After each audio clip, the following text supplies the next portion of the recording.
नेपाल राष्ट्रका निर्माता, नेपाली समाजका समन्वयकर्ता एवं एकताको धरोहर श्री 5 बडा महाराजा धीराज पृथ्वी नारायण शाह आम नेपालीका निम्ति श्रद्धा तथा सदा स्मृतिका व्यक्तित्व भइबक्सिन्छ।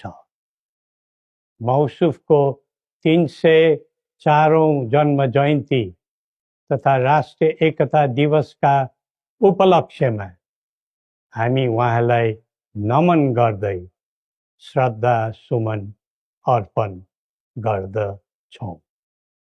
जस्तोसुकै शक्तिसँग पनि सङ्घर्ष गरेर राष्ट्र एकीकरणमा सबै जात, सबै धर्म र सबै क्षेत्रका नेपालीको सक्रिय, सबल र सफल नेतृत्व गरेको शाहवंशीय राज संस्थाको इतिहास सबैका सामु छर्लङ्ग छ।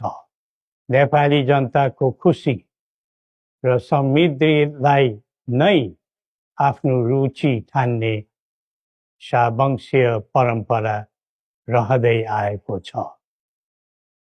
बडा महाराज धीराजको मार्ग निर्देशनको परिधिमा रही हामीले नेपाली जनको एकता र वृद्धिमा जोड दिँदै आएका थियौं र छौं।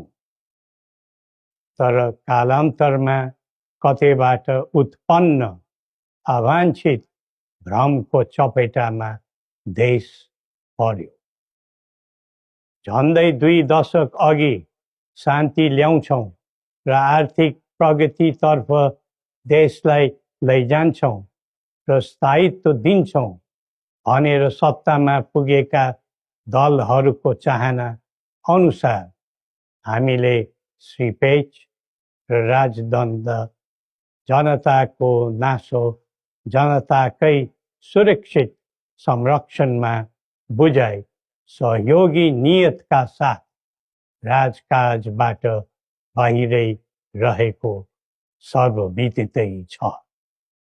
यो दायित्वबाट पलायन वा निषेधित राजनीतिका निम्ति कमजोरीको अनुमोदन थिएन, न त यो भावना आम जनतामा नै थियो। नारायणहिटी राजदरबारबाट हामी बाहिरिएको